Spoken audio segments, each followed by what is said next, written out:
বন্ধুরা, অনেক দিন পর তোমাদের সামনে এসেছি। ভিডিও দিচ্ছি কিন্তু শর্টগুলো ছাড়ছি বেশি। মুখে দাগ হচ্ছে, দেখছো?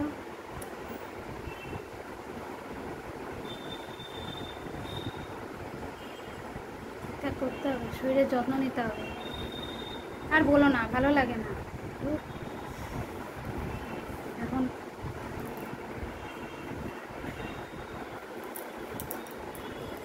আমি এখন মেয়ের পড়াশোনার জন্য অন্য একটা জায়গায় থাকি, কিন্তু ভাল লাগছে না আমার। কলকাতাকে মিস করছি।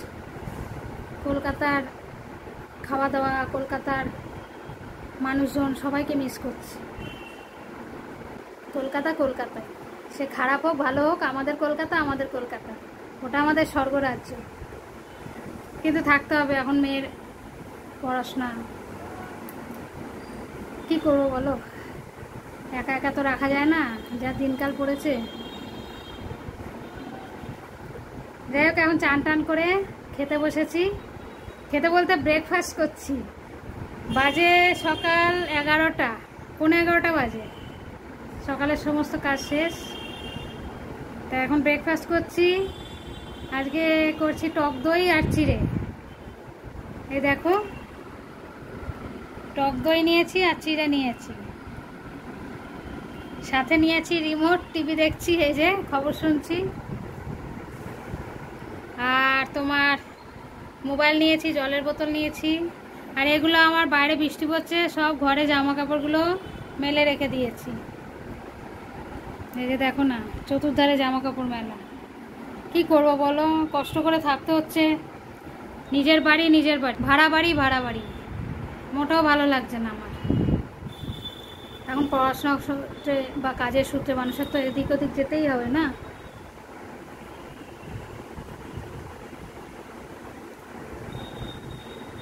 এখানে একটা কোর্সও কমপ্লিট করছে, একটা কোর্স করছে ও, ওটা শেষ করুক, তারপরে ও এবার চাকরি বাকরি পেলে ও চলে যাবে, আমি কলকাতায় চলে যাব। আমি তো আর ওর সঙ্গে চাকরি ক্ষেত্রে যেতে পারবো না। একটা কোর্স কমপ্লিট করছে আর কি, মানে পড়াশোনা চলছে। এখানে মানে আমি কাজের মাসি, মা কাজের মাসি, সব কিছুই সার্ভিস দিচ্ছি। কাজের লোক রাখিনি, নিজেই করি। কী রাখবো, ভাড়া দিয়ে দেবো না কাজের লোক রাখবো? যাই হোক, একটু তো অসুবিধা হচ্ছে, আমাদের মুকুন্দপুরের ব্যবসাটাও অসুবিধা হচ্ছে একটু। তাও আমার হাজব্যান্ড ওখানে দেখছে, তার মধ্যে আমাদের কাজে মাসি রয়েছে ডেঙ্গু, নানা সমস্যা। সে তো আজকে প্রায় 1 মাস হয়ে গেল অসুস্থ, বিছনায় পড়ে আছে। আমি তাকে যে দেখতে যাবো, এখান থেকেই নড়তে পারছি না, তাকে দেখতে যাবো কী করে? রোজ খবর নিই, ফোন করি, মহা মুশকিল আমার। এই নানা রকম কারণে আর ভিডিওই দিতে পারছি না। যাকে আবার ভিডিও চালু করলাম। দুপুরে খাবার নিয়ে আবার আসবো। সবাই চান করে উঠলাম। এখানে ওয়েদারটা ভালো। আবার একটু পরে আসছি, হ্যাঁ, আমার ফোন এসছে। এই দেখো, আজকে দুপুরের এটা হচ্ছে লাঞ্চ মেনু। আমি নিয়ে আর চিকেন বিরিয়ানি, সাথে স্যালাড আর রায়তা।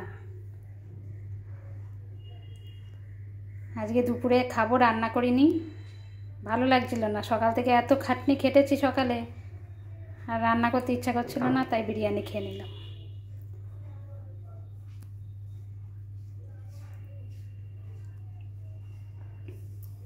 বিরিয়ানিটা এখন আমাদের নেশা হয়ে গেছে, নেশা। একদিন ছাড়া বিরিয়ানি। বেশি বিরিয়ানি খেলে পেট ঠিক থাকবে না। ঠিক আছে, খেতে থাকি বন্ধুরা, আবার পরে আসছি।